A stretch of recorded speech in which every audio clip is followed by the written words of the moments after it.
L'odeur âcre d'urine et d'excréments se mêlait au parfum doux et nauséabond de la chair en décomposition, créant une atmosphère suffocante qui semblait coller à la peau comme du miel pourri. Les pierres humides de la cellule exhalaient une vapeur fétide qui remontait du sol détrempé, où des centaines d'années de souffrance humaine avaient laissé leurs marques indélébiles. Là, dans un cachot oublié sous les voûtes du monastère de Sété, un corps frêle tremblait violemment contre les chaînes qui lui meurtrissaient les poignets déjà à vif. La respiration était irrégulière, entrecoupée de gémissements et étouffés qui résonnaient sur les parois de pierre comme des supplications perdues. Les yeux autrefois brillants comme des saphirs du Nil se trouvaient à présent enfoncés dans des orbites sombres, cernés d'une peau jaunâtre et translucide qui laissait apparaître chaque veine, chaque trace du temps et de la souffrance. Les mains, jadis délicates et parfumées aux huiles précieuses d'Alexandrie, étaient désormais déformées par les menottes, les ongles cassés et ensanglantés d'avoir griffé les pierres dans l'espoir d'une fuite qui ne viendrait jamais. Tout le corps semblait s'être recroquevillé, comme si l'essence même de la personne se dissolvait lentement, ne laissant qu'une carapace fragile qui s'obstinait à respirer, à exister, à résister contre toute probabilité. La fausse, barbe depuis longtemps découverte et arrachée par les bourreaux, avait laissé des marques rouges et enflammées sur le visage qui, un jour, avait été considéré comme le plus beau de toute l'Égypte.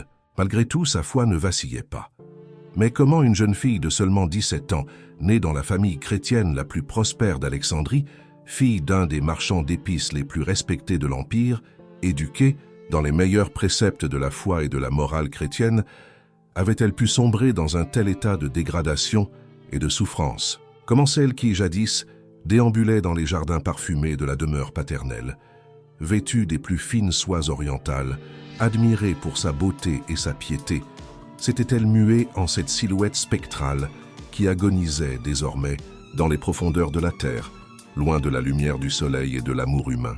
L'histoire de Théodora d'Alexandrie débute en l'an 380, après Jésus-Christ, lorsque l'Empire romain d'Orient conservait encore sa domination sur les terres du Nil et que la cité fondée par Alexandre le Grand, Alexandrie, prospérait comme l'un des centres les plus importants de la chrétienté naissante.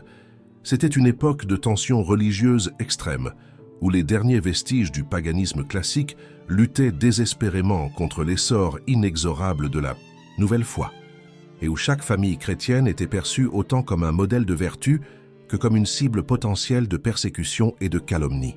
Alexandrie, avec ses immenses ports encombrés de navires venus de toutes les régions du monde connu, ses bibliothèques célèbres qui recelaient encore des fragments de la sagesse antique, ses rues larges et bien pavées où se mêlaient marchands, grecs, juifs, romains, nubiens et arabes, incarnaient le cœur battant d'une civilisation en pleine transformation.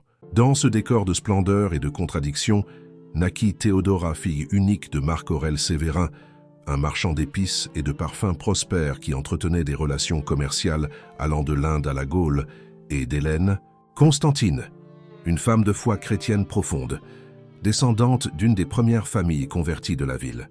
La demeure familiale des Sévérins se trouvait dans le quartier le plus noble d'Alexandrie, non loin du grand phare qui guidait les navigateurs, sur une rue large et ombragée de palmiers centenaires, où l'arôme constant de cannelle, de narde, de myrrhe et d'encens créait une atmosphère presque paradisiaque.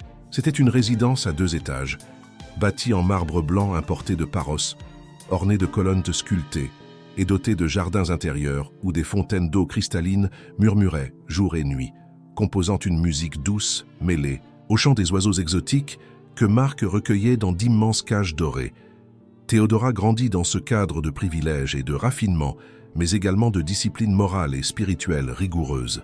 Dès ses premières années, elle fut instruite par des précepteurs grecs dans les arts de la rhétorique, de la philosophie et des mathématiques, tandis que sa mère, Hélène, veillait elle-même à sa formation religieuse, lui enseignant les Écritures, les chants sacrés et les pratiques de jeûne et de prière qui caractérisaient les familles chrétiennes les plus pieuses. La fillette montrait une intelligence exceptionnelle et une capacité surprenante à mémoriser de longs passages des évangiles et des écrits des pères de l'Église, impressionnant les visiteurs par sa précocité et sa sainteté apparente. À l'âge de 12 ans, Théodora était déjà considérée comme l'une des jeunes filles les plus belles et vertueuses d'Alexandrie. Sa peau avait la couleur dorée du miel du mont Hymette, Ses cheveux noirs tombaient en ondulations douces jusqu'à la taille, ses yeux bleus brillaient d'une lumière que beaucoup jugeaient divine, et sa voix, lorsqu'elle entonnait les psaumes lors des prières familiales, était si douce et mélodieuse que les serviteurs interrompèrent leurs tâches pour l'écouter. Elle s'habillait toujours avec modestie, portant de longues tuniques en lin fin, mais sa beauté naturelle transcendait toute tentative de dissimulation, attirant des regards admiratifs partout où elle passait. Son corps était frêle, mais son âme, elle, apparaissait déjà éternelle. Les parents de Théodora, conscients des dons exceptionnels de leur fille, commencèrent à recevoir des propositions de mariage lorsqu'elle eut 15 ans. Des familles, influentes d'Égypte tout entière et jusqu'à Constantinople, envoyèrent des envoyés proposant des alliances avantageuses, promettant des dots fabuleux et des positions de prestige social. Marc Aurèle, homme pratique et ambitieux, voyait dans ces propositions l'opportunité d'étendre ses affaires et de consolider sa place dans l'élite impériale, tandis qu'Hélène, plus soucieuse du bien-être spirituel de sa fille, préférait attendre un prétendant, capable de prouver une piété chrétienne authentique, en plus de sa richesse matérielle. C'est au cours de cette période de négociation matrimoniale qu'apparut Publius Cornelius Maxime, un jeune officier de l'armée romaine issu d'une famille patricienne de Rome, envoyé à Alexandrie pour commander l'une des légions chargées de la sécurité de la ville et du commerce maritime. Maxime avait 25 ans, était grand et fort comme un gladiateur, avec des cheveux blonds et des yeux verts qui semblaient refléter la mer Méditerranée elle-même. Sa présence imposante, son éducation raffinée et sa position militaire faisaient de lui l'un des célibataires les plus convoités de la cité. Et lorsque son intérêt pour Théodora devint manifeste, les parents de la jeune fille le virent comme le gendre idéal. Le premier entretien entre Théodora et Maxime eut lieu lors d'un banquet organisé par les Sévérins en l'honneur de l'officier romain et de sa suite. La demeure avait été décorée des plus belles fleurs des jardins. Les meilleurs vins de la collection privée de Marc furent servis dans des coupes en or, et la musique de lyres et de flûtes créait une ambiance d'élégance et de sophistication. Théodora, vêtue d'une tunique de soie bleue qui faisait ressortir la couleur de ses yeux, chanta quelques psaumes, accompagnée d'une cithare, démontrant son éducation musicale et sa dévotion religieuse. Maxime fut immédiatement fasciné, non seulement par la beauté de la jeune fille, mais aussi par son intelligence et sa culture, qualité rare même chez les femmes de l'aristocratie romaine. Pendant les semaines suivantes, leurs entrevues se développèrent dans le cadre strict de la morale chrétienne de l'époque. Maxime rendait régulièrement visite à la maison des Sévérins, toujours accompagné d'autres officiers et sous la surveillance discrète mais constante d'Hélène. Leurs conversations se limitaient à des sujets jugés appropriés, tels que la littérature, la musique, la philosophie et la religion. Et les seuls moments d'intimité consistaient en de brèves promenades dans les jardins de la résidence, toujours suivies à quelques pas par une servante. Théodora, malgré sa jeunesse et son inexpérience, se sentait sincèrement attirée par Maxime, impressionnée par sa culture, sa gentillesse et sa sincérité apparente lorsqu'il exprimait son désir d'en apprendre davantage sur la foi chrétienne. Le mariage fut annoncé officiellement lors des festivités de Pâques de l'année 397, dans une cérémonie solennelle en l'église principale d'Alexandrie, présidée par le propre évêque de la ville. Théodora, alors âgée de 17 ans, ressemblait à un ange descendu du ciel, vêtue d'une tunique blanche brodée de fils d'or, coiffée d'un voile de soie ayant appartenu à sa grand-mère et portant un bouquet de lys blanc, symbolisant sa pureté virginale. Maxime, revêtu de son armure cérémonielle polie jusqu'à briller comme un miroir, jura devant Dieu et devant les hommes d'aimer et de protéger son épouse jusqu'à ce que la mort les sépare. Les cloches de l'église retentirent toute l'après-midi, et les rues d'Alexandrie se remplissaient de gens venus bénir le couple, le plus beau et le plus réussi de la cité. Les premiers mois de leur union furent pour Théodora comme un rêve de bonheur. Maxime se révéla un époux attentionné et passionné, la couvant de cadeaux somptueux et l'emmenant visiter les plus beaux lieux d'Alexandrie et de ses environs. Ils habitaient une villa luxueuse en périphérie de la ville, surplombant la mer, où ils jouissaient d'une intimité que la demeure paternelle n'avait jamais permis. Théodora découvrit les plaisirs de l'amour physique avec une intensité qui la surprit et parfois l'effraya, car son éducation chrétienne rigoureuse ne l'avait pas préparée à la force dévastatrice du désir charnel. Maxime était un amant expérimenté et habile, et sous sa tutelle amoureuse, Théodora s'épanouit comme femme, abandonnant rapidement la timidité de l'adolescente pour devenir une épouse ardente et passionnée. Mais les graines de la tragédie étaient semées dès le début, bien qu'aucun des deux ne s'en rendît compte. Maxime, malgré sa conversion apparente au christianisme, gardait dans son cœur les croyances et les valeurs de l'ancienne Rome païenne, où la fidélité conjugale était une vertu souhaitable mais non absolument obligatoire, surtout pour les hommes de haut rang social. Ces campagnes militaires l'obligeaient à s'éloigner fréquemment du foyer, laissant Théodora seule pendant des semaines, voire des mois, à un âge où sa sensualité réveillée réclamait une satisfaction constante. De plus, la différence culturelle entre eux, d'abord perçue comme un charme exotique, se révéla rapidement comme source croissante de malentendus et de conflits. Lors d'une des longues absences de Maxime, il était parti en campagne contre les tribus nubiennes rebelles dans le sud de l'Égypte. Théodora commença à fréquenter assidûment les activités de la communauté chrétienne locale, cherchant dans la religion un réconfort face à la solitude et à l'ennui qui la rongeait. C'est lors de l'une de ces réunions de prière qu'elle rencontra Antoine de Thèbes, un jeune diacre de 22 ans, récemment arrivé à Alexandrie pour compléter ses études théologiques sous la direction de l'évêque local. Antoine était tout ce que Maxime n'était pas. Humble, pieux, entièrement dévoué aux affaires spirituelles, avec un visage ascétique et des yeux qui semblaient voir au-delà du monde matériel. Issu d'une famille paysanne pauvre de Haute-Égypte, son admission aux études supérieures de l'Église résultait exclusivement de son intelligence exceptionnelle et de sa vocation religieuse précoce. Ce qui débuta comme des conversations innocentes sur la théologie et la spiritualité évolua graduellement vers des rencontres plus intimes et chargées de tensions émotionnelles. Théodora, en manque d'attention de la part de son époux absent et fascinée par la pureté et la dévotion spirituelle d'Antoine, commença à idéaliser le jeune diacre comme l'incarnation de toutes les valeurs chrétiennes qu'elle admirait mais ne trouvait pas chez Maxime.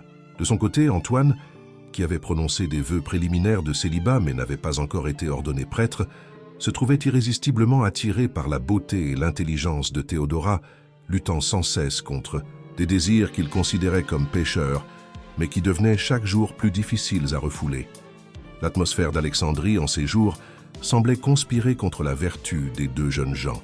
La chaleur suffocante de l'été transformait la ville en une fournaise, où l'air dense et humide, chargé d'arômes sensuels d'épices et de parfums, créait une sensation de langueur et d'abandon moral. Les après-midi interminables, lorsque le soleil africain rendait impossible toute activité en plein air, étaient occupés par de longues discussions dans la bibliothèque de la demeure de Théodora, où les deux se penchaient sur d'anciens manuscrits, leurs têtes presque se touchant, leur souffle se mélangeant, leurs mains se frôlant parfois lorsqu'ils tournaient les pages des codex sacrés.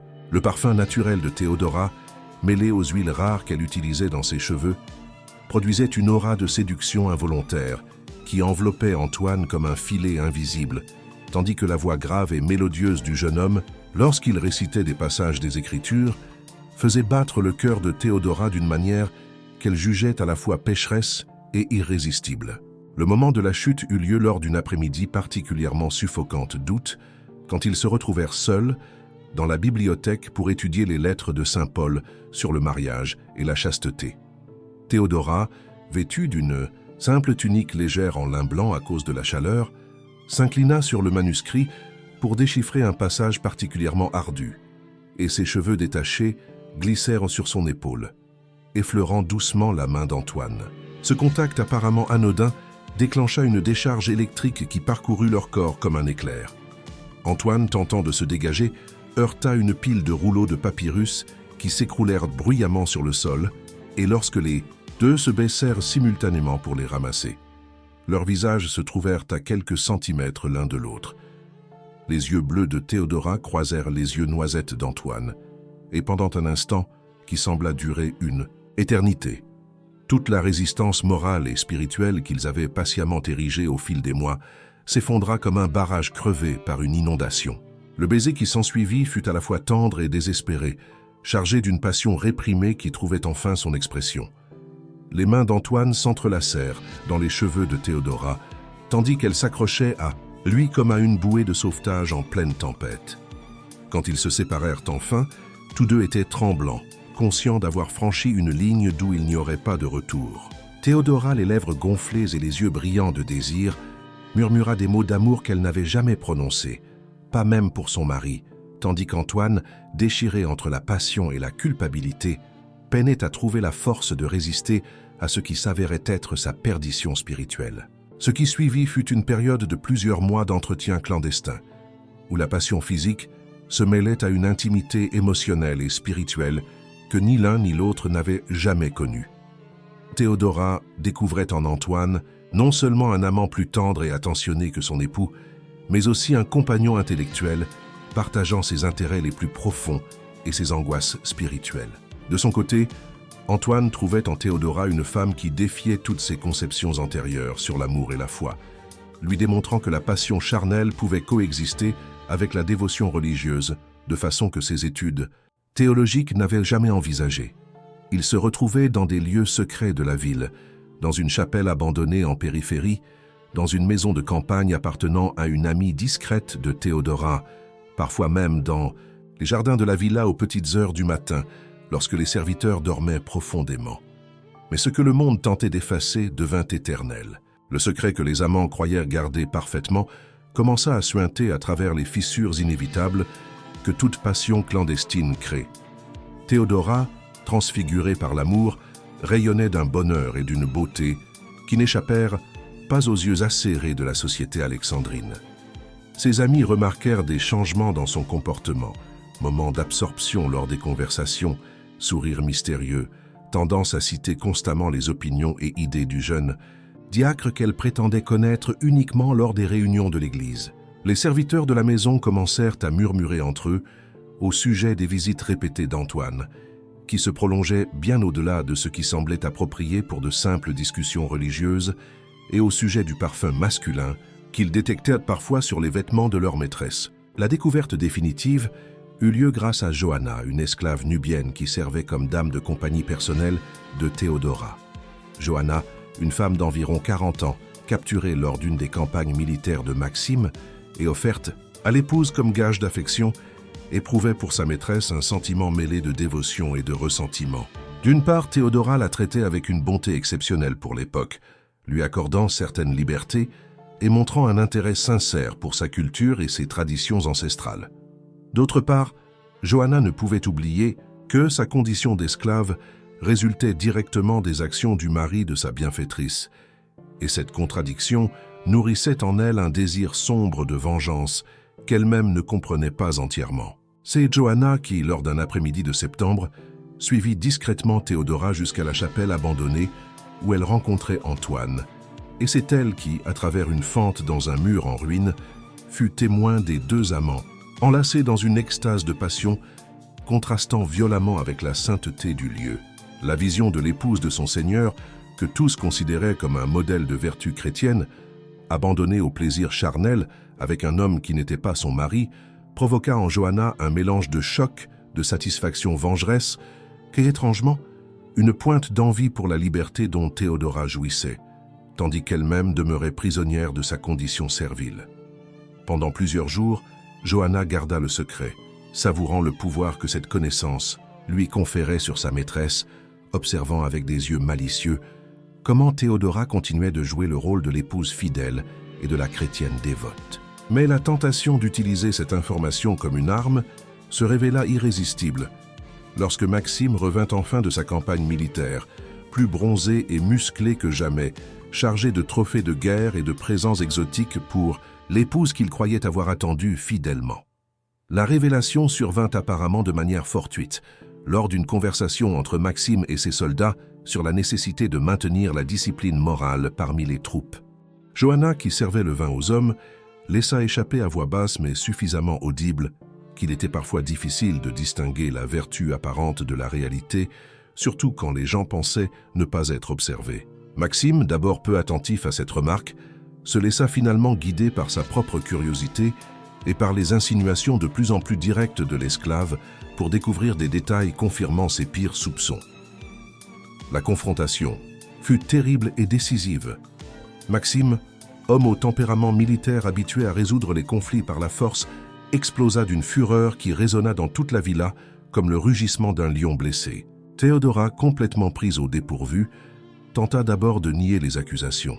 Mais face aux preuves apportées par Johanna et à la pression psychologique exercée par son mari, elle finit par avouer non seulement l'adultère physique, mais aussi, dans un élan d'honnêteté qu'elle-même ne sut contrôler, l'amour profond et sincère qu'elle éprouvait pour Antoine. Ce qui suivit fut une succession d'événements qui dévalèrent comme une avalanche destructrice. Maxime, aveuglé par la colère et l'humiliation, ordonna immédiatement l'arrestation d'Antoine, utilisant son autorité militaire pour accuser le jeune diacre de séduction de femmes mariées et de profanation de sa fonction religieuse. Antoine fut sauvagement battu par les soldats de Maxime et jeté dans un cachot militaire, où il demeura plusieurs jours sans nourriture ni eau, le temps de décider de son sort final. Théodora, quant à elle, fut maintenue prisonnière dans sa propre demeure, surveillée en permanence par des gardes armés chargés d'empêcher toute tentative de fuite ou de communication avec l'extérieur. La nouvelle du scandale se répandit à travers Alexandrie à la vitesse d'un incendie, alimentée par les commentaires malveillants d'une société toujours ravie de voir la chute des puissants et des vertueux. Marc, Aurèle et Hélène, les parents de Théodora, furent accablés d'une honte et d'une douleur qui semblèrent détruire leurs propres âmes. L'homme qui avait bâti un empire commercial basé sur sa réputation d'honnêteté et de droiture se vit soudain évité par ses anciens partenaires d'affaires, tandis qu'Hélène, dont la foi était le centre de son existence, eut l'impression que Dieu lui-même l'avait abandonnée pour avoir failli à l'éducation morale de sa fille unique. Antoine, après une semaine de torture, laissant des marques à jamais gravées sur son jeune corps, fut secrètement exécuté lors d'une froide nuit d'octobre, sa mort officiellement attribuée à une tentative de fuite avortée. Théodora ne connut jamais les détails de la fin de son bien-aimé, mais l'absence de toute nouvelle à son sujet, associée au sourire cruel de Maxime lorsqu'elle demandait quel sort avait été réservé au jeune diacre, engendrait en elle une certitude terrible, plongeant son cœur dans un désespoir plus profond que la mort elle-même. Le sort que Maxime réserva à sa femme adultère fut, dans sa cruauté calculée, plus terrible que toute peine physique. Usant de ses réseaux militaires et politiques, il fit déclarer officiellement Théodora morte, victime d'une fièvre subite, organisant même des funérailles publiques avec un cercueil vide, où toute Alexandrie vint présenter ses condoléances pour la perte de la jeune femme si belle et si vertueuse. En réalité, Théodora fut livrée en secret à des trafiquants d'esclaves, chacun recevant l'ordre précis de la vendre dans des contrées lointaines de l'Empire où elle ne pourrait jamais être reconnue. C'est ainsi que, à 18-15, Théodora se retrouva enchaînée au fond du pont d'un navire marchand voguant vers le nord de l'Afrique, mêlée à des dizaines d'autres esclaves capturés lors de diverses campagnes militaires. Sa transformation physique avait déjà commencé. Ses cheveux dorés furent complètement rasés, sa peau délicate brûlée par le soleil et couverte de plaies causées par les chaînes, et son corps, auparavant nourri des mets les plus fins et soigné avec des onguents précieux, dépérissait rapidement sous le régime de faim et de mauvais traitements qui caractérisait le commerce des esclaves. Mais c'est au cours de ce voyage maritime cauchemardesque que Théodora commença à ressentir quelque chose qu'elle décrirait plus tard comme une grâce divine. Privée de tout confort et privilège de son existence antérieure, forcée d'affronter la réalité brutale de l'existence humaine sous sa forme la plus crue, elle découvrit en elle une force spirituelle qu'elle n'avait jamais soupçonnée. Les prières qu'elle récitait auparavant mécaniquement par habitude, dans le cadre de son éducation chrétienne traditionnelle, devinrent des dialogues intimes et désespérés avec un Dieu qui semblait se manifester précisément au moment de sa plus grande humiliation. Malgré tout, sa foi ne vacillait pas. Le navire accosta finalement en Cyrénaïque et de là, Théodora fut transportée par voie terrestre jusqu'à une région désertique où des fonctionnaires impériaux organisaient des enchères d'esclaves pour approvisionner les mines d'or et d'argent finançant le luxe de Rome et de Constantinople. C'est lors de cette vente publique, où hommes et femmes étaient examinés comme du bétail, que Théodora prit la décision qui changerait le reste de sa vie. Profitant d'un moment de confusion lorsque des acheteurs se battirent, elle parvint à se libérer de ses chaînes et s'enfuit dans le désert, préférant affronter la mort certaine de soif et de chaleur plutôt que de continuer à vivre comme esclave. Pendant 3 jours et 3 nuits, Théodora marcha dans le désert sans eau ni nourriture, guidée seulement par les étoiles et par une détermination intérieure qu'elle-même ne comprenait pas entièrement. Lorsqu'elle s'effondra enfin, plus morte que vivante, elle fut découverte par une caravane de moines chrétiens, en route vers le monastère de Sété, l'un des centres monastiques les plus importants du christianisme oriental. Les moines, impressionnés par la résistance extraordinaire de la jeune femme et émus par sa sainteté apparente, décidèrent de la secourir, mais à une condition qui allait bouleverser à jamais le cours de son existence. L'abbé du monastère, un vieil homme nommé Pacôme, qui avait consacré toute sa vie à l'étude des Écritures et à la direction spirituelle de centaines de moines, comprit immédiatement que Théodora représentait un dilemme complexe pour sa communauté exclusivement masculine. D'une part, ses lois religieuses l'obligeaient à porter secours à tout chrétien en danger de mort. D'autre part, la présence d'une femme jeune et belle au monastère risquait de provoquer tentation et troubles susceptibles de détruire des décennies de discipline spirituelle soigneusement construite. La solution qu'il trouva fut à la fois géniale et cruelle. Théodora serait acceptée au monastère, mais à condition de vivre définitivement déguisée en homme, sans jamais révéler sa véritable identité à aucun autre moine. Théodora, qui se sentait plus proche de la mort que de la vie à ce moment-là, accepta la condition sans hésiter. Sa tête était déjà complètement rasée à cause des mauvais traitements subis pendant sa captivité. Son corps avait perdu ses courbes féminines du fait de la malnutrition extrême, et sa voix, enrouée par le désespoir et la souffrance, pouvait aisément passer pour masculine. Ainsi naquit Théodore, le jeune moine qui prétendait être arrivé au monastère après avoir fui une existence de péché dans les cités du Nord, cherchant la rédemption par la pénitence et la prière constante. L'adaptation à la vie monastique fut à la fois un soulagement et un martyre pour Théodora. D'un côté, la routine stricte de prière, de travail manuel et d'études bibliques lui offrait la structure et le but que sa vie avait perdu après la découverte de son adultère. De l'autre, la nécessité constante de maintenir son déguisement, combinée à la culpabilité de vivre un mensonge au sein d'une communauté vouée à la vérité spirituelle, créait une tension psychologique qui la rongeait intérieurement comme un acide lent et implacable. Le monastère de Sété était une construction impressionnante, érigée au milieu du désert comme une oasis de spiritualité et de connaissance. Ses murs épais de pierres calcaires gardèrent l'intérieur relativement frais pendant la journée et emmagasinèrent la chaleur durant les nuits glaciales du désert. Les cours intérieures, avec leurs fontaines d'eau fraîche et leurs petits potagers où les moines cultivaient légumes et herbes médicinales, créaient des microclimats de fraîcheur et de vie au milieu de la sécheresse environnante. La bibliothèque du monastère était considérée comme l'une des meilleures du monde chrétien, abritant des milliers de manuscrits en grec, latin, copte et araméen, y compris des copies rares des évangiles et des commentaires des premiers. Père de l'Église, Théodora, désormais connu de tous sous le nom de frère Théodore, fut d'abord assigné à la bibliothèque en raison de son éducation poussée et de sa capacité à lire et écrire dans plusieurs langues.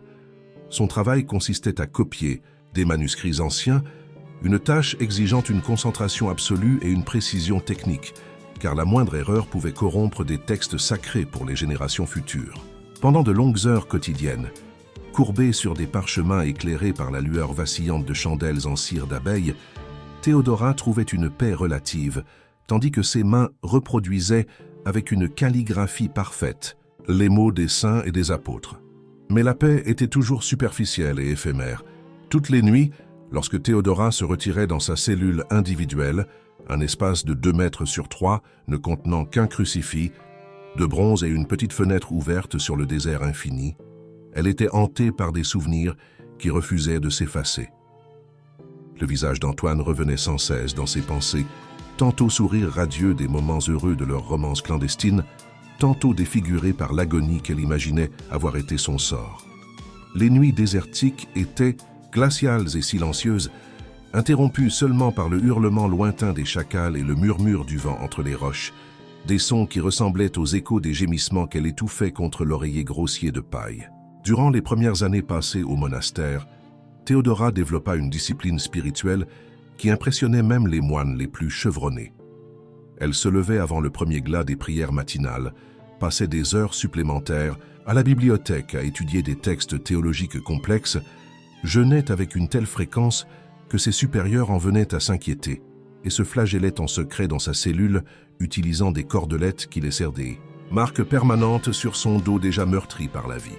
Son corps était frêle, mais son âme paraissait déjà éternelle.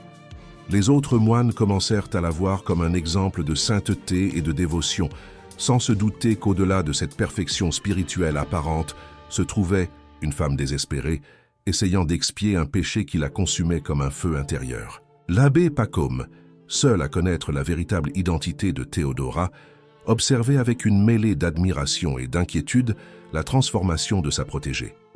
Lors de leurs entretiens spirituels privés, tenus chaque mois dans la cellule de l'abbé, il remarquait que l'intensité de la pénitence de Théodora frôlait quelque chose d'excessif, presque obsessionnel, qui dépassait la recherche normale d'une purification spirituelle. Il tentait subtilement de la guider vers une spiritualité plus équilibrée, mais se heurtait toujours à la même réponse.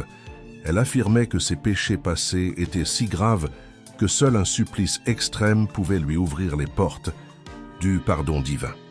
C'est durant la 5e année de sa vie monastique qu'eut lieu l'incident qui mit à l'épreuve la résistance physique et morale de Théodora. Une jeune femme des environs, fille d'un marchand de caravanes qui faisait fréquemment escale au monastère pour se reposer et se ravitailler, déclara avoir été violée par l'un des moines lors d'une visite nocturne à la fontaine du cloître principal. L'accusation tomba comme la foudre sur la communauté, menaçant de détruire la réputation de sainteté que le monastère avait mise des décennies à construire. Des enquêtes furent lancées, des témoins entendus, et par une affreuse combinaison de circonstances et de coïncidences, les soupçons se portèrent sur frère Théodore, le moine solitaire et mystérieux que personne ne connaissait vraiment et dont l'apparence jeune et délicate pouvait aisément avoir attiré l'attention de la jeune femme. L'accusation était totalement mensongère et Théodora en était la première consciente, car cette nuit-là, elle avait passé des heures en veillée dans la chapelle, luttant contre une crise spirituelle particulièrement sévère. Mais l'ironie cruelle de la situation, être accusée d'un crime sexuel alors qu'elle-même avait tout perdu à cause de sa propre transgression amoureuse, lui apparaissait comme une punition divine parfaitement calibrée. Lorsqu'elle fut convoquée devant le conseil des anciens du monastère pour se défendre, Théodora resta silencieuse, refusant de présenter le moindre alibi ou argument. Ses yeux, fixés sur le sol de pierre de la salle capitulaire, reflétaient une résignation que les moines interprétèrent comme une confession tacite de culpabilité. Le verdict fut rapide et implacable. Expulsion immédiate du monastère, assortie d'une interdiction perpétuelle de revenir ou d'être accueillie par toute autre communauté monastique chrétienne. Théodora accepta la sentence sans protester, se contentant de demander la permission d'emporter avec elle un petit crucifix en bois qu'elle avait gravé au cours de ses années de vie cloîtrée. L'abbé Pacôme, tiraillé entre son devoir de maintenir la discipline communautaire et son souci personnel pour Théodora, essaya en vain de la convaincre de révéler sa véritable identité, ce qui prouverait immédiatement son innocence. Mais Théodora refusa catégoriquement, affirmant qu'elle préférait porter une culpabilité qui n'était pas la sienne plutôt que de rompre le vœu de silence qu'elle avait prononcé des années auparavant. Ainsi, par une froide matinée d'hiver, Théodora se retrouva de nouveau seule dans le désert, mais cette fois-ci chargée non seulement de ses propres fautes et douleurs, mais aussi de l'injustice d'une accusation mensongère s'ajoutant au poids déjà insoutenable de son existence. Elle marcha pendant plusieurs jours sans but défini, se nourrissant de racines et buvant l'eau de puits occasionnels, jusqu'à atteindre une région montagneuse où d'anciennes grottes servaient de refuge à des ermites et anachorètes, cherchant l'union avec Dieu à travers l'isolement absolu. C'est dans l'une de ces grottes, creusée dans la roche vive d'une montagne aride, que Théodora établit sa nouvelle demeure. Le lieu se caractérisait par une austérité rendant la vie monastique précédente presque luxueuse. Une caverne de quelques mètres carrés, dépourvue de tout mobilier, où la lumière du soleil n'entrait qu'à certaines heures du jour par une ouverture irrégulière dans la paroi rocheuse. Le sol était de pierre nue, les murs exsudaient une humidité permanente qui rendait tout gluant et froid, et le plafond bas obligeait Théodora à demeurer constamment courbée ou allongée. Ce que le monde avait tenté d'effacer devenait éternel. Durant les années qui suivirent, Théodora vécut en véritable ermite, survivant avec le strict nécessaire pour garder la vie biologique tout en se consacrant entièrement à la contemplation et à la pénitence. Son alimentation se composait de fruits sauvages, de racines comestibles et de temps à autre de pain et d'eau apportés par des bergers nomades qui respectaient sa réputation de sainteté. Son corps, déjà meurtri par les épreuves antérieures, se dégrada rapidement sous les conditions extrêmes de la vie érémitique. Sa peau devint jaunâtre et desséchée comme du parchemin ancien. Ses cheveux, qui avaient repoussé, blanchirent prématurément et tombèrent en mèches, ne laissant que quelques brins épars qu'elle dissimulait sous un capuchon de fortune fait de chiffon. C'est précisément durant cette période d'isolement maximal et de souffrance physique que Théodora connut les instants les plus intenses de sa proximité avec le divin. Ses prières, autrefois formelles et conformes aux rites appris, se métamorphosèrent en dialogues intimes et passionnés avec un Dieu qu'elle ressentait dans l'aridité même de son existence. Des visions mystiques commencèrent à la visiter de plus en plus souvent.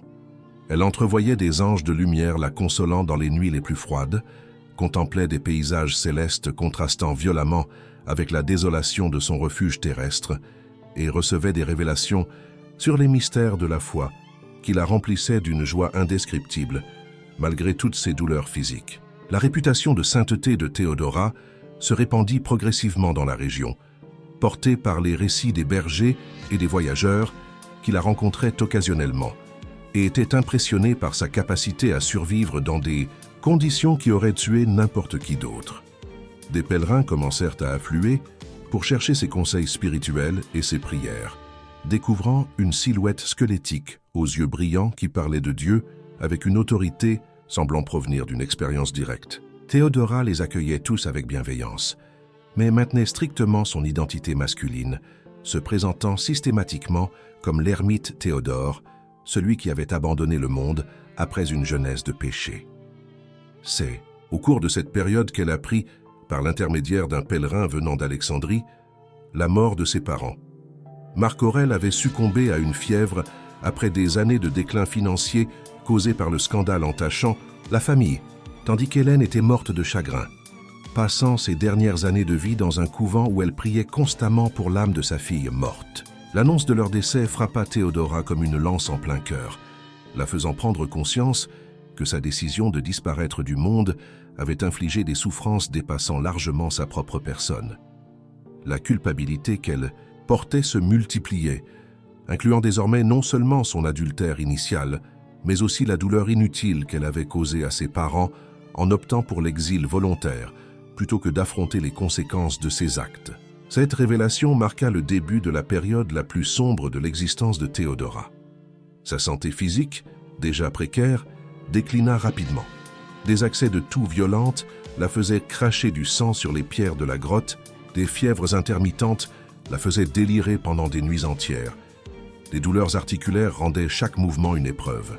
Son corps était devenu si frêle que ses os étaient visibles sous la peau translucide et ses mains tremblaient sans cesse, l'empêchant d'accomplir les tâches les plus simples. Pourtant, malgré tout, sa foi restait inébranlable. C'est précisément dans ces instants de plus grande faiblesse physique que Théodora se sentait la plus proche d'une compréhension profonde du sens de son existence torturée.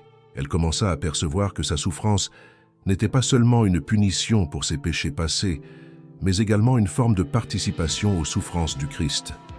Une union mystique à la passion qui donnait un sens rédempteur à chaque douleur, chaque humiliation, chaque moment d'abandon qu'elle avait traversé. Son corps était fragile, mais son âme paraissait déjà éternelle. Les dernières années de la vie de Théodora furent marquées par une série d'événements confirmant sa réputation de sainteté aux yeux de tous ceux qui la connaissaient. De petits miracles indéniables commencèrent à se produire en Pétian. Sa présence. Des malades en visite rapportaient des guérisons inexplicables. Des sources asséchées se remirent à jaillir après ses prières et plusieurs personnes affirmaient avoir aperçu une lumière surnaturelle émanée de sa grotte pendant la nuit. Théodora accueillait ces récits avec humilité, attribuant tout pouvoir miraculeux uniquement à Dieu et se considérant elle-même comme un instrument indigne de la grâce divine. C'est durant l'hiver de sa 20e année de vie érémitique que Théodora commença à avoir des visions prémonitoires de sa propre mort. Elle se voyait fréquemment dans ses rêves quitter son corps physique et s'élever vers les cieux, où elle était accueillie par des foules de saints et d'anges, la saluant comme une sœur attendue depuis longtemps. Ces visions, loin de l'effrayer, la remplissaient d'une paix et d'une joie contrastant nettement avec l'état déplorable de son corps physique. Elle se prépara alors consciemment à la mort, intensifiant ses prières et ses jeûnes, se débarrassant des quelques objets matériels qu'elle possédait, et dictant aux pèlerins de passage des messages spirituels qu'elle souhaitait laisser en héritage. La révélation finale de sa véritable identité survint dans ses derniers jours de vie, lorsque l'un des pèlerins réguliers, un jeune moine du monastère de Céthée, reconnut en elle des similarités physiques avec la légendaire Théodora d'Alexandrie, la jeune épousée adultère prétendument morte 20 ans plus tôt. D'abord, Théodora nia tout lien avec cette histoire, mais face à l'insistance respectueuse du moine et consciente que sa fin approchait rapidement, elle accepta finalement de dévoiler la vérité entière sur son identité et son parcours spirituel. La confession qui s'ensuivit fut l'un des documents les plus extraordinaires de la littérature chrétienne primitive, conservé par le moine qui la nota mot à mot. Pendant 3 jours consécutifs, d'une voix faible mais claire, Théodora narra toute son histoire, sa jeunesse privilégiée à Alexandrie, son mariage avec Maxime, sa passion adultère pour Antoine, la découverte et les conséquences dévastatrices, l'esclavage et la fuite, les années de vie monastique sous couverture, la fausse accusation et l'exil, et enfin 2 décennies de vie érémitique qui avaient transformé une jeune femme coupable en un exemple de sainteté reconnu de tous. Ce qui étonna le plus le moine scribe fut l'absence totale d'apitoiement ou d'amertume dans le récit de Théodora. Elle décrivait les instants les plus douloureux de son existence avec la même sérénité qu'elle employait pour parler de ses expériences mystiques les plus élevées, démontrant une acceptation complète de son parcours comme partie d'un plan divin qu'elle n'avait pas compris à l'époque, mais qu'elle voyait désormais comme parfaitement harmonieux.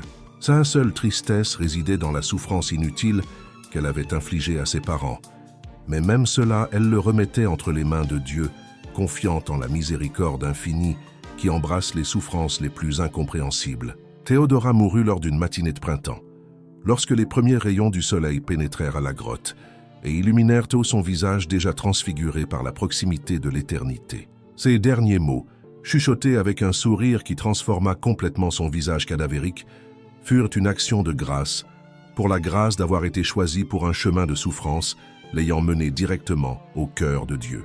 Le moine qui assista à sa mort jura par la suite avoir vu une lumière dorée envelopper son corps au moment de son dernier souffle, et que le parfum de rose emplit la grotte aride pendant des heures après son départ. La nouvelle de la mort de Théodora se répandit rapidement dans toute la région, et sa grotte devint aussitôt un lieu de pèlerinage. Des miracles commencèrent à se produire près de sa tombe improvisée dans la caverne même où elle avait vécu. Des aveugles recouvrèrent la vue, des paralytiques se remettaient à marcher, et des femmes stériles concevaient après avoir prié en sa présence. Plus encore, des personnes accablées par des fautes semblables aux siennes, en particulier des femmes ayant commis un adultère, trouvaient dans son histoire un exemple de la manière dont l'amour divin peut transformer même les péchés les plus graves en instruments de sanctification. La reconnaissance officielle de la sainteté de Théodora par l'Église survint quelques années après sa mort, lorsque les enquêtes ecclésiastiques confirmèrent tant l'authenticité de sa conversion que la réalité des miracles attribués à son intercession. Sa fête fut inscrite au calendrier chrétien, et sa vie donna lieu à de nombreuses hagiographies, la présentant comme l'exemple suprême de la manière dont une pénitence sincère peut surmonter tout péché, aussi grave soit-il. Mais peut-être l'aspect le plus profondément paradoxal de l'histoire de Théodora réside-t-il dans la façon dont sa chute morale initiale devint l'instrument de son élévation spirituelle suprême.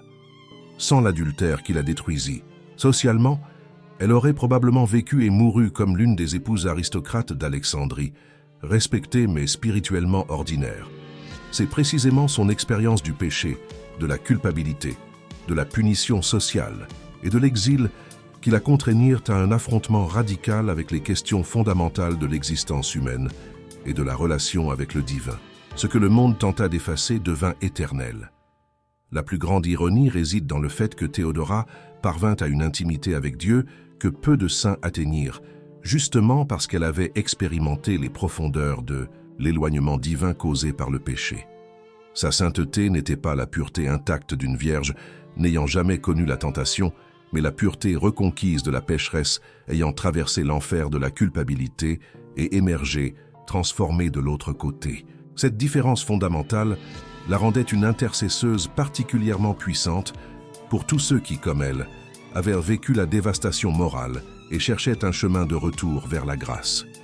Aujourd'hui, plus de 1600 ans après sa mort, Sainte Théodora d'Alexandrie continue d'être invoquée surtout par des femmes, affrontant des crises conjugales, des tentations adultères ou les conséquences de choix amoureux erronés. Son histoire démontre qu'aucun péché n'est si grave qu'il ne puisse être transformé en instrument de sanctification, à condition qu'il soit suivi d'un véritable repentir et de l'acceptation des conséquences. Elle prouve que Dieu peut tracer droit avec des lignes tortueuses, transformant même les plus grands échecs humains en victoires spirituelles qui résonnent à travers les siècles. Son corps était frêle, mais son âme déjà éternelle, et c'est cette éternité conquise par la douleur qui fait de Sainte Théodora d'Alexandrie l'une des figures les plus émouvantes et inspirantes de toute la tradition chrétienne. Elle nous rappelle qu'il est parfois nécessaire de tout perdre dans ce monde pour gagner ce qui importe vraiment dans le suivant, et que les voies de Dieu, bien que souvent incompréhensibles pour la raison humaine, conduisent toujours ceux qui les suivent avec foi jusqu'à leur destinée finale d'union parfaite avec l'amour absolu.